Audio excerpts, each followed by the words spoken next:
처음 그 사진을 봤을 때 제 눈을 의심했습니다.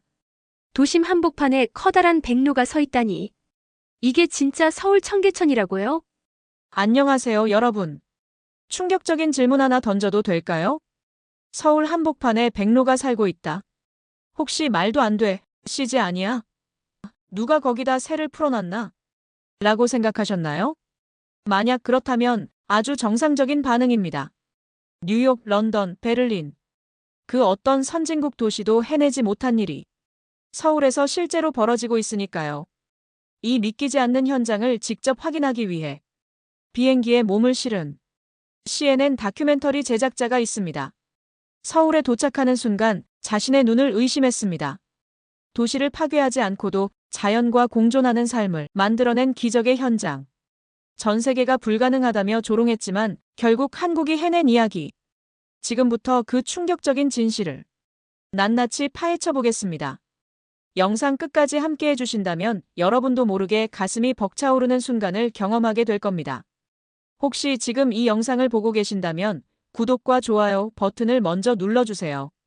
오늘의 이야기가 끝날 때까지 여러분은 분명 감탄사를 연발하게 될 테니까요. 그날은 평범한 화요일 오전이었습니다. 뉴욕 맨해튼 사무실에서 전 세계 도시 생태계 복원 프로젝트 자료를 검토하고 있었어요. 런던의 템스강 정화 사업, 베를린의 슈프레강 복원, 파리의 생강 개선. 모든 프로젝트들이 나름의 성과를 거두고 있었지만 뭔가 결정적인 무언가가 부족했습니다. 바로 그때였어요. 동료가 건네준 사진 한 장이 제 시선을 사로잡았습니다. 서울 청계천이라고 적힌 그 사진 속에는 믿을 수 없는 장면이 펼쳐져 있었어요. 빌딩 숲으로 둘러싸인 도심 한복판, 사람들이 오가는 바로 그 곁에 키가 거의 1미터나 되는 커다란 백로 한 마리가 당당하게 서 있는 거예요. 처음엔 합성 사진이라고 생각했습니다. 아무리 생각해봐도 현실적이지 않았거든요. 뉴욕 센트럴파크에서도 보기 힘든 대형 조류가 서울 도심 한복판에서 사람들과 함께 있다니요. 하지만 동료는 고개를 저으며 말했어요. 이건 진짜예요. 서울 청계천에서는 이런 일이 매일 벌어지고 있다고 합니다. 그 순간 제 마음속에서 뭔가가 꿈틀거렸습니다. 20년 넘게 전 세계 도시들의 환경 복원 프로젝트를 취재해온 제가 이런 장면은 처음 보는 거였어요. 파리에서도 베를린에서도 심지어 자연 친화적인 북유럽 도시들에서도 보지 못한 광경이었습니다. 편집장실 문을 두드렸습니다. 평소보다 빠른 걸음으로 들어가 사진을 책상 위에 올려놓았어요. 이 사진 좀 보세요. 서울이라는 도시에서 일어나고 있는 일입니다. 편집장은 안경을 벗더니 사진을 자세히 들여다봤습니다. 5분 정도 침묵이 흘렀어요. 그리고 나서 그는 천천히 고개를 들어 저를 바라보며 말했습니다. 비행기표 준비하세요. 당신의 다음 취재 목적지는 서울입니다. 이 이야기의 진실을 직접 확인해 오세요. 그렇게 해서 시작된 것이 지금 여러분께 들려드리는 이 놀라운 이야기입니다. 한국의 수도 서울 한복판을 가로지르는 청계천이라는 작은 하천에서 벌어지고 있는 기적 같은 일들이에요. 사실 처음 서울행 항공편을 예약하면서도 반신반의했습니다. 혹시 과장된 이야기는 아닐까, 몇 번의 우연히 만들어낸 해프닝은 아닐까 하는 생각이 들었거든요. 하지만 제가 직접 목격한 서울 청계천의 모습은 상상을 뛰어넘는 것이었습니다. 인천공항에서 내린 저는 곧장 서울 종로 한복판으로 향했습니다. 택시기사님께 청계천으로 가달라고 말씀드렸더니 웃으시면서 이렇게 말씀하시더군요. 관광객이시군요. 청계천은 정말 볼만해요. 외국에서 온 사람들이 가장 놀라는 곳 중 하나죠. 차창 밖으로 보이는 서울의 풍경은 뉴욕과 크게 다르지 않았습니다. 높은 빌딩들이 빼곡히 들어서 있고 도로에는 차량들이 끊임없이 오가고 있었어요. 그런데 택시가 종로 한복판에 멈췄을 때 저는 정말 놀랐습니다. 차량 소음과 인파가 가득한 도심 한복판인데 그 아래로 투명한 물소리가 들리고 있었거든요. 청계천이었습니다. 첫인상은 정말 낯설었습니다. 빌딩 숲 사이로 강물이 흐른다니요. 뉴욕에서도 이런 광경은 본 적이 없었어요. 사람들은 다리를 멈추고 물가를 내려다보고 있었고 아이들은 손을 뻗어 시원한 물결을 만지려고 했습니다. 와, 엄마! 여기 물이 진짜 깨끗해. 조심해. 너무 가까이 가지 마. 아빠, 저기 물고기도 있어요. 가족 단위로 온 사람들의 대화가 들렸습니다. 아이들은 신기해하며 물속을 들여다보고 있었고 어른들은 스마트폰으로 사진을 찍고 있었어요. 저는 그곳에서 한 시민분께 다가가 물어봤습니다. 실례합니다. 혹시 이 하천에 대해서 조금 여쭤봐도 될까요? 저는 외국에서 온 기자인데요. 아, 네. 청계천 말씀이시죠? 그분은 친절하게 웃으며 대답해 주셨어요. 이 하천이 처음 복원됐을 땐 어떤 반응이었나요? 아, 그때요. 그땐 다들 오래 못 갈 거라고 했죠. 돈만 낭비한다고 도심에 하천이 무슨 소용이냐고 말하는 사람들이 많았어요. 하지만 보세요. 지금은 오히려 도시가 이 강을 필요로 하잖아요.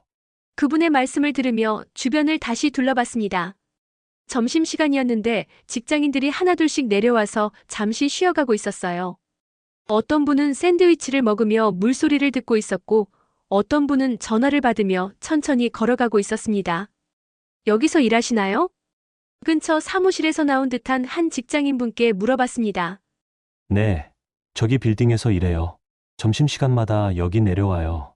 특별한 이유가 있나요? 글쎄요. 그냥 마음이 편해져요.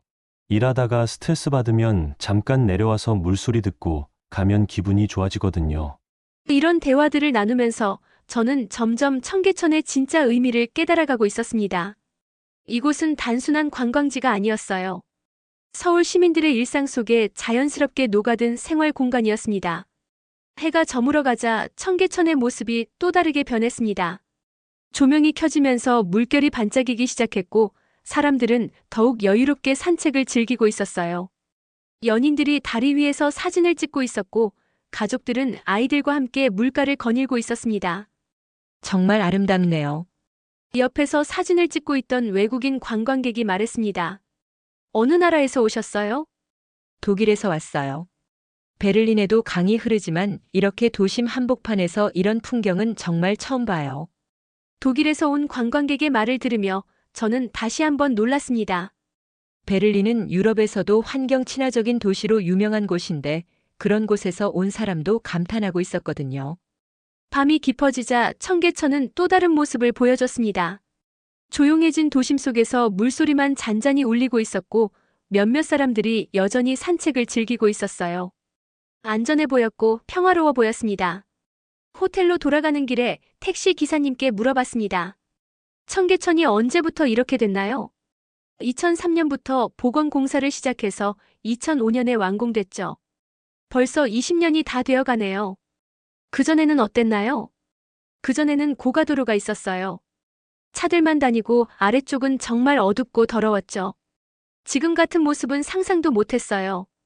첫날 밤 호텔방에서 그날 촬영한 영상들을 다시 봤습니다. 도심 한복판에 흐르는 맑은 물 그 곁에서 자연스럽게 쉬어가는 시민들, 그리고 무엇보다 모든 사람들의 얼굴에 담긴 평온한 표정들이 인상적이었어요. 이것이 바로 제가 찾고 있던 것이었습니다. 기술과 자연의 조화, 도시와 생태의 공존, 그리고 무엇보다 시민들이 진심으로 사랑하는 공간. 청계천은 단순한 도시 개발 프로젝트가 아니라 도시가 어떻게 살아있는 공간이 될 수 있는지를 보여주는 살아있는 교과서였습니다. 둘째 날 아침, 저는 일찍 청계천을 다시 찾았습니다. 어제 시민들과의 대화로는 확인할 수 없었던 가장 중요한 질문이 남아 있었거든요. 과연 그 사진 속 백로가 진짜일까요? 아침 8시쯤 청계천 상류 쪽으로 향했습니다. 출근길 사람들이 바쁘게 오가는 와중에도 몇몇 사람들이 하천 쪽을 내려다보며 천천히 걸어가고 있었어요. 뭔가 특별한 일이 벌어지고 있는 것 같았습니다. 청계천 복원 구간 중에서도 가장 상류에 위치한 작은 폭포 앞에 도착했을 때였습니다. 갑자기 앞서 걸어가던 사람들의 발걸음이 멈췄어요. 저도 따라서 시선을 돌렸는데 정말 믿을 수 없는 광경이 펼쳐져 있었습니다. 눈앞에 키가 1m는 좋게 돼 보이는 중대백로 한 마리가 산책로 바로 위에 올라와 있었거든요. 사진이 아니라 실제로 말이에요. 와! 주변에서 탄성이 터져 나왔습니다. 사람들은 숨을 죽이며 스마트폰을 꺼내기 시작했어요. 저 역시 급하게 카메라를 들었지만 한편으론 여전히 의심스러웠습니다. 혹시 누군가 인위적으로 배치한 건 아닐까? 연출된 장면은 아닐까? 하지만 그 백로의 행동을 보니 그런 의심이 말이 안 된다는 걸 알 수 있었어요. 새는 너무나도 자연스럽고 태연했습니다. 사람들을 전혀 개의치 않으면서 자신만의 시간을 보내고 있었거든요. 저 새 정말 크네요. 옆에 있던 한 시민분이 작은 목소리로 말했습니다. 매일 이런 새들을 볼 수 있나요? 제가 물어봤어요. 요즘 자주 나타나요. 특히 아침이나 저녁에 많이 봐요. 처음엔 저도 신기했는데 이제는 익숙해졌어요. 그 순간 백로가 움직이기 시작했습니다. 마치 사진 촬영을 위해 포즈를 취하듯 우아하게 목을 뻗더니 날개를 살짝 펼쳤어요. 사람들은 더욱 조용해졌고 셔터 소리만 작게 들렸습니다. 정말 놀라운 건 새의 반응이었어요. 사람들이 가까이 와도 도망가지 않았거든요. 물론 적당한 거리는 유지했지만 겁을 먹거나 경계하는 모습은 전혀 보이지 않았습니다. 마치 이곳이 자신의 집인 것처럼 당당하고 편안해 보였어요. 5분 정도 그 자리에서 서성이던 백로는 갑자기 우아한 동작으로 물속으로 날아들었습니다. 물에 닿자마자 곧바로 먹이를 찾기 시작했어요. 긴 부리를 물속에 넣어 작은 물고기를 잡아 올리는 모습이 보였습니다. 저기 물고기도 있나 보네요? 제가 물었습니다. 네. 요즘 물고기도 많아졌어요. 예전엔 상상도 못했는데 지금은 아이들이 와서 물고기 구경하는 재미로 와요. 그 말을 듣고 물속을 자세히 들여다봤더니 정말로 작은 물고기들이 헤엄치고 있는 게 보였어요. 맑은 물 덕분에 물고기들의 움직임까지 선명하게 관찰할 수 있었습니다. 백로는 계속해서 사냥에 집중하고 있었어요. 가끔 물고기를 잡으면 목을 길게 뻗어 삼키고 다시 다른 곳으로 이동해서 먹이를 찾았습니다. 그 모든 과정이 너무나 자연스러웠어요. 이 새들이 언제부터 나타나기 시작했나요? 한 3년 전부터인 것 같아요. 처음엔 가끔 한두 마리씩 보이더니 요즘엔 정말 자주 봐요. 백로 말고도 다른 새들도 많이 와요. 시간이 지나면서 더 많은 사람들이 모여들었습니다. 출근길에 잠깐 들른 직장인들, 산책 나온 어르신들, 그리고 저처럼 카메라를 든 사람들까지. 하지만 신기한 건 아무도 새를 방해하려 하지 않았다는 점이에요. 아이를 데리고 온 한 어머니는 조용히 아이에게 설명해주고 있었습니다. 저 새는 백로라고 해. 물고기를 잡아먹고 살아. 조용히 봐야 해. 놀라면 안 됐거든. 아이는 눈을 크게 뜨고 신기해하면서도 엄마 말을 잘 듣고 있었어요. 이런 모습들을 보면서 저는 정말 감동받았습니다. 누가 가르쳐주지 않아도 사람들이 자연스럽게 새들을 배려하고 있었거든요.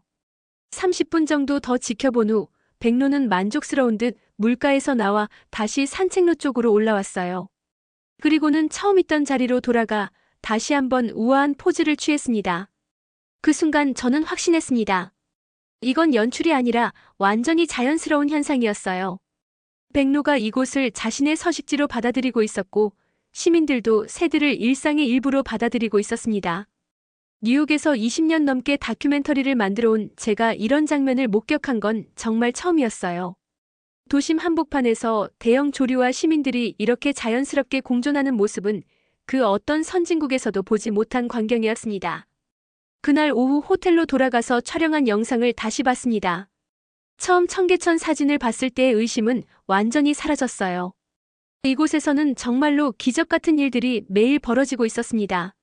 사흘째 되는 날 청계천은 저에게 더욱 놀라운 장면을 선사했습니다. 이번에는 백로만이 아니었어요. 오전 10시쯤 청계천 중류 지점에 도착했을 때 하늘에서 거대한 그림자가 드리워졌습니다.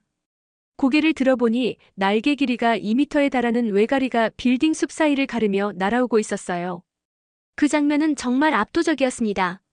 마치 거대한 익룡이 현대도시 위를 비행하는 것 같았거든요. 외가리는 청계천 위를 몇 바퀴 선회한 후 물가 근처 큰 돌 위에 우아하게 착륙했습니다. 백로보다도 훨씬 큰 체구였는데 회색빛 깃털과 긴 목 그리고 날카로운 부리가 인상적이었어요. 주변에 있던 시민들이 일제히 스마트폰을 꺼내며 감탄사를 터뜨렸습니다. 그런데 놀라운 건 여기서 끝이 아니었어요. 10분 후 물 반대편에서 해오라기 한 마리가 나타났습니다. 외가리와 백로보다는 작지만 특유의 갈색 무늬와 두꺼운 목이 특징적인 새였어요. 이제 청계천 한 구간에 세 종류의 서로 다른 물새들이 동시에 모여있는 상황이 벌어진 거였습니다. 더욱 신기했던 건 이 새들 사이에 묘한 질서가 있다는 점이었어요. 외가리는 깊은 물가에서, 백로는 중간 깊이에서, 해오라기는 얕은 물가에서 각각 먹이 활동을 하고 있었습니다. 마치 서로의 영역을 존중하며 평화롭게 공존하고 있는 것 같았어요.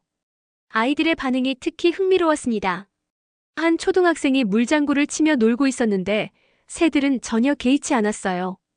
오히려 아이가 물을 휘저으면서 생긴 작은 물결이 작은 물고기들을 움직이게 만들어서 새들에게는 더 좋은 사냥 기회가 되는 것 같았습니다.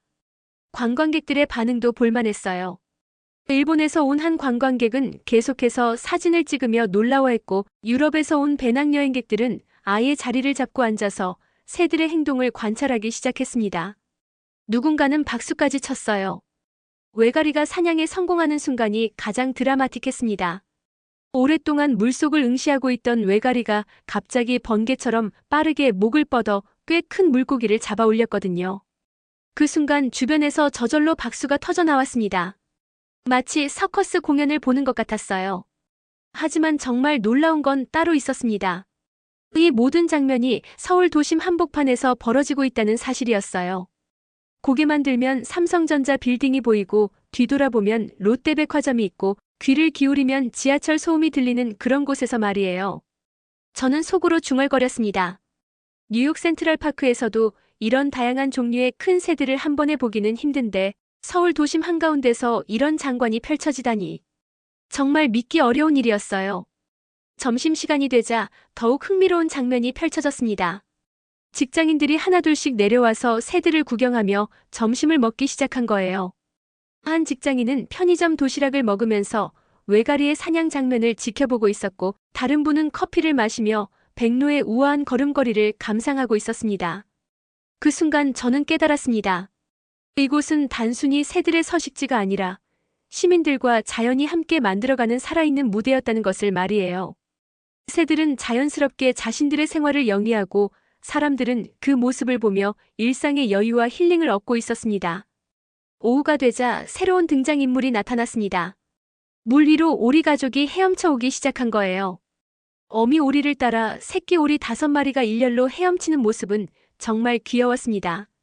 이제 청계천은 완전한 생태계의 모습을 갖추고 있었어요. 해질 무렵 정말 장관이 펼쳐졌습니다. 외가리와 백로가 거의 동시에 날개를 펼치고 하늘로 날아오른 거예요. 석양을 배경으로 2마리의 거대한 새가 빌딩 사이를 날아가는 모습은 마치 한 편의 영화 같았습니다. 그 순간을 목격한 모든 사람들이 스마트폰을 들고 사진을 찍었지만 그 감동은 사진으로는 담을 수 없는 것이었어요. 그날 저녁 호텔로 돌아가면서 한 가지 확신이 들었습니다. 청계천은 더 이상 단순한 도시 복원 프로젝트가 아니었어요. 이곳은 도시와 자연이 어떻게 완벽하게 조화를 이룰 수 있는지를 보여주는 살아있는 실험실이었습니다. 넷째 날 서울시에서 청계천 복원 20주년을 기념하는 특별한 행사가 열렸습니다. 바로 물 첨벙첨벙 축제였어요. 평소에는 안전상의 이유로 출입이 제한되었던 청계천. 일부 구간이 하루 동안 시민들에게 완전히 개방된다는 소식이었습니다. 아침 9시부터 사람들이 몰리기 시작했습니다. 가족 단위로 온 시민들, 연인끼리 온 커플들, 친구들과 함께 온 젊은이들까지. 저는 카메라를 들고 그들의 모습을 담기 시작했어요. 가장 먼저 눈에 띈 건 아이들의 반응이었습니다. 평소에는 위에서만 내려다볼 수 있었던 청계천 물속에 직접 발을 담글 수 있게 되자 아이들의 환호성이 터져 나왔어요. 한 6살 정도 되어 보이는 아이는 처음에는 조심스럽게 발가락만 물에 담갔다가 이내 무릎까지 올라오는 물속으로 성큼성큼 들어갔습니다. 부모들도 아이들 못지않게 신나하는 모습이었어요. 평소에는 바쁜 일상에 쫓겨 살던 직장인 아버지가 양복 바지를 걷어올리고 아이와 함께 물장구를 치고 있었습니다. 어머니들은 스마트폰으로 그 모습을 열심히 촬영하면서도 시원한 물에 발을 담그고 있었어요. 점심시간이 되자 더욱 흥미로운 장면이 펼쳐졌습니다. 근처 사무실에서 일하는 직장인들이 점심 도시락을 들고 내려온 거예요. 평소에는 사무실이나 식당에서 바쁘게 점심을 해결하던 사람들이 청계천 물가에 앉아서 여유롭게 식사를 즐기고 있었습니다. 한 직장인은 신발과 양말을 벗고 발을 물에 담근 채로 샌드위치를 먹고 있었어요. 그의 표정에서 일상의 스트레스가 완전히 사라진 것 같았습니다. 다른 직장인은 시원한 물소리를 들으며 눈을 감고 잠깐의 명상을 즐기고 있었습니다. 오후 2시쯤 정말 예상치 못한 일이 벌어졌습니다. 축제 현장에 백로 한 마리가 나타난 거예요. 수많은 사람들이 물놀이를 하고 있는데도 전혀 개의치 않고 자연스럽게 물가로 내려와 먹이 활동을 시작했습니다.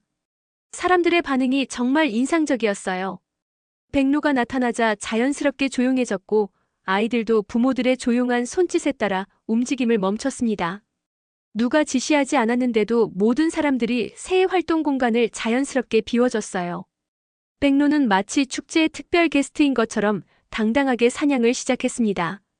긴 목을 물속에 집어넣어 작은 물고기를 잡아 올리는 모습을 보며 사람들은 조용히 감탄했어요. 아이들은 눈을 크게 뜨고 신기해했고 어른들은 스마트폰으로 그 모습을 조심스럽게 촬영했습니다. 20분 정도 사냥을 마친 백로가 다시 날아가자 사람들은 자연스럽게 박수를 쳤습니다. 그리고는 다시 평화로운 물놀이가 시작됐어요. 이 모든 과정이 너무나 자연스럽고 조화로웠습니다. 오후 4시쯤에는 더욱 감동적인 장면을 목격했습니다. 한 할아버지가 손자와 함께 물가에 앉아 있었는데 손자에게 청계천의 옛 모습에 대해 이야기해주고 있었어요. 할아버지는 자신의 젊은 시절 이곳이 어떤 모습이었는지 그리고 지금의 청계천이 얼마나 소중한 공간인지를 차근차근 설명해주고 있었습니다. 해가 기울어가자 축제는 절정에 달했습니다. 가족들이 함께 앉아서 간식을 나누어 먹고 연인들은 손을 잡고 물가를 거닐었습니다. 친구들은 서로 물을 뿌리며 장난을 쳤고 어르신들은 그늘진 곳에서 시원한 바람을 맞으며 이야기를 나누었어요. 저녁 6시가 되자 축제가 마무리되기 시작했습니다. 사람들은 아쉬워하면서도 질서정연하게 청계천을 빠져나갔어요. 놀라운 건 축제가 끝난 후에도 청계천이 깨끗하게 유지되었다는 점이었습니다. 시민들이 자발적으로 쓰레기를 정리하고 환경을 보호했던 거예요. 그날 저녁 촬영한 영상을 정리하면서 저는 깊은 감동을 받았습니다. 청계천은 단순한 하천이 아니라 시민들의 삶과 추억이 흘러가는 생활의 강이었어요. 이곳에서 아이들은 자연과 교감하는 법을 배우고 어른들은 일상의 여유를 찾으며 어르신들은 옛 추억을 되새기고 있었습니다. 무엇보다 인상적이었던 건 시민들의 성숙한 의식이었어요. 누가 강요하지 않아도 자연을 보호하고 서로를 배려하며 공공공간을 소중히 여기는 모습들이 정말 아름다웠습니다. 이런 시민의식이야말로 청계천 복원 성공의 진짜 비결이 아닐까 하는 생각이 들었어요. 5째 날 저는 서울시청을 찾아가 청계천 복원 사업의 실제 데이터를 직접 확인해 봤습니다. 지금까지 제가 목격한 놀라운 장면들이 과연 얼마나 과학적인 근거를 가지고 있는지 궁금했거든요. 서울시 환경정책과에서 받은 생태조사 보고서는 정말 놀라운 내용들로 가득했습니다. 청계천 복원 직후인 2005년 조사에서는 342종의 생물이 발견되었는데 가장 최근인 2023년 조사에서는 666종으로 거의 2배가 늘어났더군요. 특히 어류의 변화가 가장 극적이었습니다. 복원 초기에는 겨우 4종의 물고기만 발견되었는데 현재는 21종의 다양한 어류가 서식하고 있었어요. 그 중에서도 가장 의미 있는 발견은 한국 고유종인 쉬리였습니다. 쉬리는 수질이 매우 깨끗한 곳에서만 서식하는 물고기인데 도심 한복판의 청계천에서 발견되었다는 건 정말 놀라운 일이었어요. 조류 현황도 인상적이었습니다. 제가 직접 목격했던 백로, 외가리, 해오라기 외에도 총 78종의 새들이 청계천 일대에서 관찰되고 있었습니다. 그중 32종은 텃새로 정착해서 1년 내내 이곳에서 생활하고 있었고 나머지는 철새로 계절에 따라 찾아오고 있었어요. 수질 데이터도 놀라웠습니다. 복원 초기에는 BOD 생물화학적 산소요구량가 리터당 12mg 정도였는데 현재는 3mg 이하로 크게 개선되었습니다. 이는 일반적인 하천 수질 기준으로 좋음 등급에 해당하는 수치였어요. 식물상의 변화도 흥미로웠습니다. 복원 당시 심었던 식물들 외에도 자연적으로 유입된 식물들이 점점 늘어나고 있었어요. 특히 수생식물과 습지식물들이 자연스럽게 정착하면서 더욱 다양한 생태계가 형성되고 있었습니다. 온도 조절 효과에 대한 데이터도 흥미로웠습니다. 여름철 청계천 주변 지역의 온도가 다른 도심 지역보다 평균 3에서 5도 정도 낮게 측정되고 있었어요. 이는 도시 열섬 현상을 완화하는 데 청계천이 중요한 역할을 하고 있다는 것을 보여주는 수치였습니다. 대기질 개선 효과도 확인할 수 있었습니다. 청계천 복원 이후 주변 지역의 미세먼지 농도가 평균 15% 감소했고 산소 농도는 3% 증가했다는 조사 결과가 있었어요. 시민 이용 현황 데이터는 더욱 놀라웠습니다.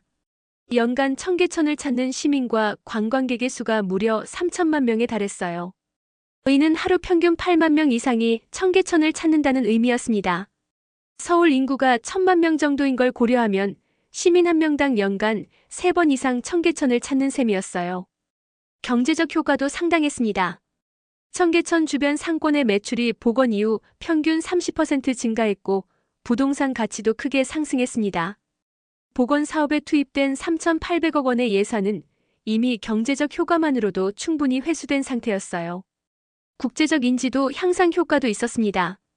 청계천은 세계 주요 도시계획 학회에서 성공 사례로 소개되고 있었고 매년 수십 개국에서 벤치마킹을 위해 공무원과 전문가들이 방문하고 있었습니다. 교육적 효과 데이터도 인상적이었어요. 서울 시내 초중고등학교의 80% 이상이 청계천을 환경교육 현장 학습 장소로 활용하고 있었고 매년 20만 명 이상의 학생들이 이곳에서 생태교육을 받고 있었습니다. 범죄율 감소 효과도 나타났습니다. 청계천 주변 지역의 야간 범죄율이 복원 이후 50% 이상 감소했어요. 이는 밝은 조명과 지속적인 유동 인구, 그리고 깨끗하고 안전한 환경 조성 효과인 것으로 분석되었습니다. 이 모든 수치들을 정리하면서 저는 메모장에 이렇게 적었습니다. 청계천은 더 이상 실험이 아니다. 과학적으로 검증된 완벽한 도시 생태계 복원 사례다. 특히 생물 종류의 다양함이 가장 인상적이었어요.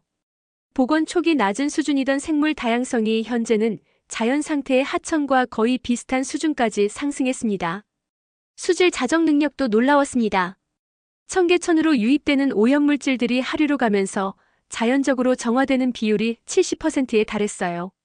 이는 청계천 생태계가 스스로 환경을 정화할 수 있는 능력을 갖추었다는 의미였습니다. 마지막으로 시민 만족도 조사 결과가 가장 의미 있었습니다.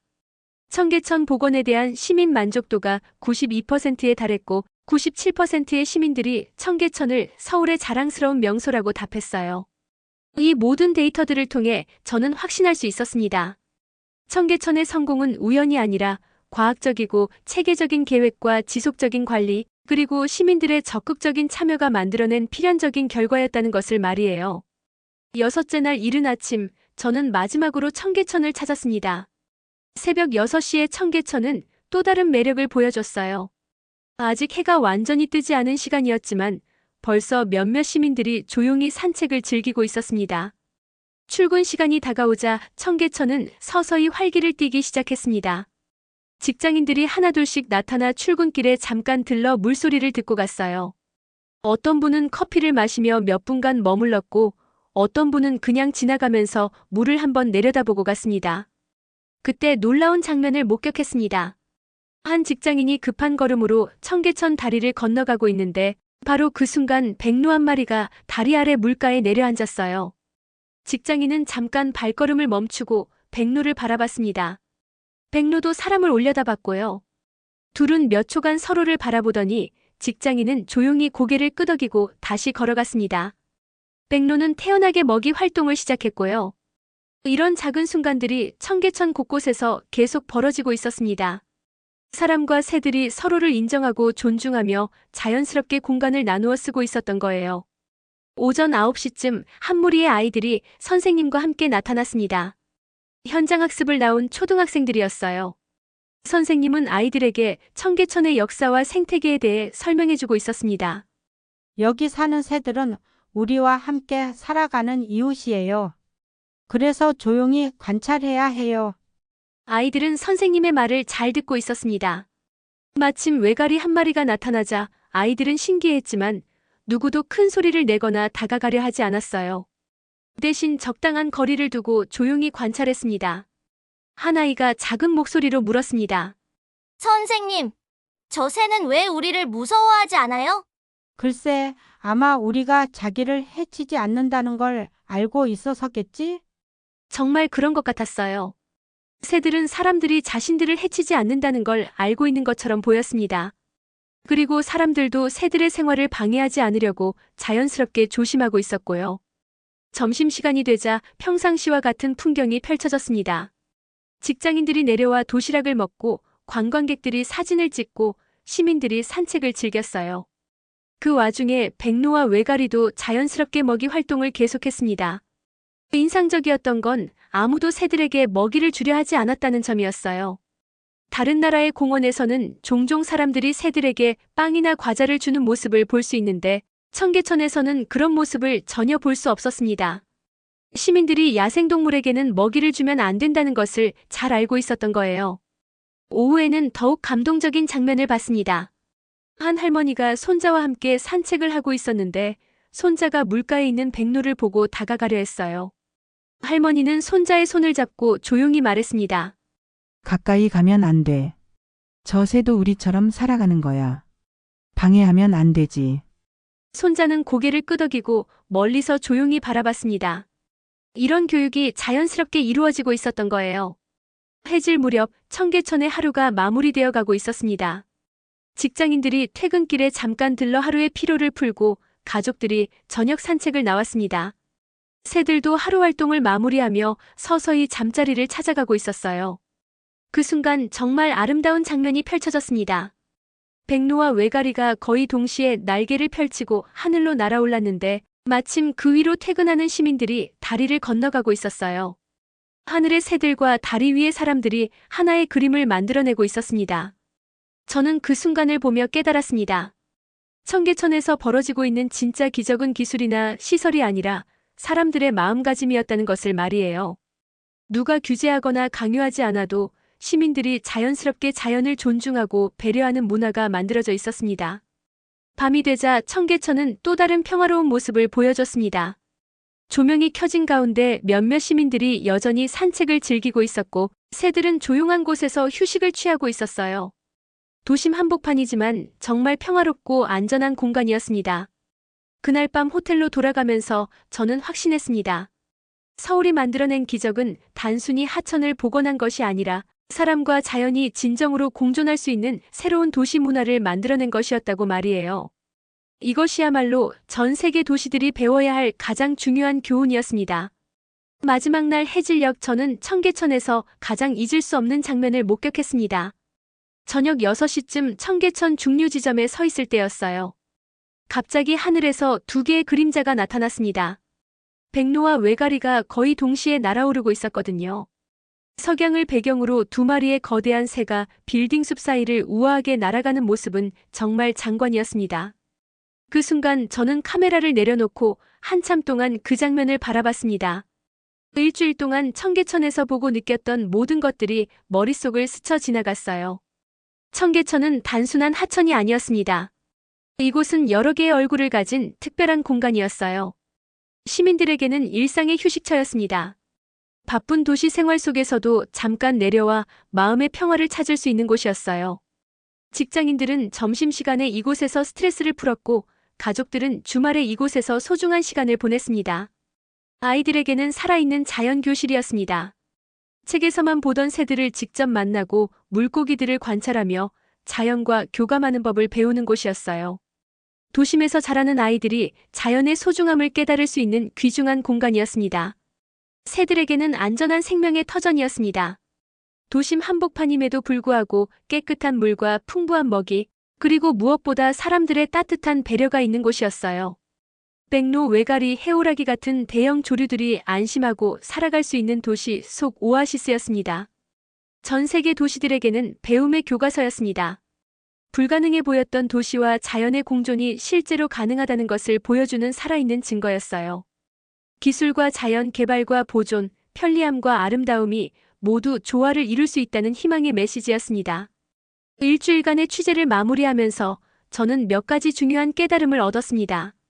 첫째, 진정한 도시 발전은 자연을 파괴하는 것이 아니라 자연과 함께 성장하는 것이라는 점이었어요. 청계천은 개발과 환경 보호가 대립하는 것이 아니라 서로 도울 수 있다는 것을 증명했습니다. 둘째, 시민의식의 중요성이었습니다. 아무리 좋은 시설을 만들어도 그것을 이용하는 사람들의 마음가짐이 바뀌지 않으면 소용없다는 것을 알았어요. 청계천의 성공은 서울 시민들의 성숙한 환경의식이 뒷받침되었기 때문에 가능했습니다. 셋째, 지속적인 관리와 보호의 필요성이었습니다. 청계천이 지금의 모습을 유지할 수 있는 건 복원 이후 20년간 꾸준히 관리하고 보호해왔기 때문이었어요. 마지막으로 가장 중요한 것은 희망이었습니다. 청계천은 절망적으로 보이는 도시 환경 문제도 의지와 노력이 있으면 충분히 해결할 수 있다는 희망을 보여줬습니다. 뉴욕으로 돌아가는 비행기에서 창밖을 내다보며 저는 생각했습니다. 세계 곳곳의 도시들이 청계천 같은 공간을 하나씩 만들어간다면 우리의 미래는 분명 더 아름다워질 거라고 말이에요. 청계천에서 보낸 일주일은 제 인생에서 가장 소중한 시간 중 하나가 되었습니다. 단순히 성공적인 도시 개발 사례를 취재한 것이 아니라 인간과 자연이 어떻게 진정한 친구가 될 수 있는지를 직접 목격했거든요. 서울 한복판의 이 작은 강은 이제 그곳을 찾는 모든 사람들에게 없어서는 안 될 존재가 되었습니다. 시민들의 마음을 치유해주고 아이들에게 꿈을 심어주며 새들에게는 보금자리를 제공하고 전 세계에는 희망의 메시지를 전하는 특별한 공간이 되었어요. 제가 처음 청계천 사진을 봤을 때의 의심과 놀라움을 기억합니다. 그리고 지금 확신을 가지고 말할 수 있어요. 청계천에서 벌어지고 있는 모든 일들은 기적이 아니라 사람들의 의지와 노력이 만들어낸 아름다운 현실이라고 말이에요. 이 다큐멘터리는 방송 이후 전 세계에서 시청률 1위를 기록하며 큰 화제가 되었고 수많은 도시들이 청계천을 벤치마킹하기 시작했습니다. 한국이 세계에 보여준 이 놀라운 성취가 더 많은 곳에서 현실이 되기를 바랍니다. 여기까지 청계천의 놀라운 이야기를 함께 해주셔서 정말 감사합니다. 오늘의 영상이 여러분에게도 희망과 감동을 전해드렸기를 바랍니다. 구독과 좋아요, 그리고 알림 설정까지 눌러주시면 앞으로도 더 많은 감동적인 이야기들로 찾아뵐 수 있습니다. 다음에도 더 좋은 콘텐츠로 만나 뵙겠습니다.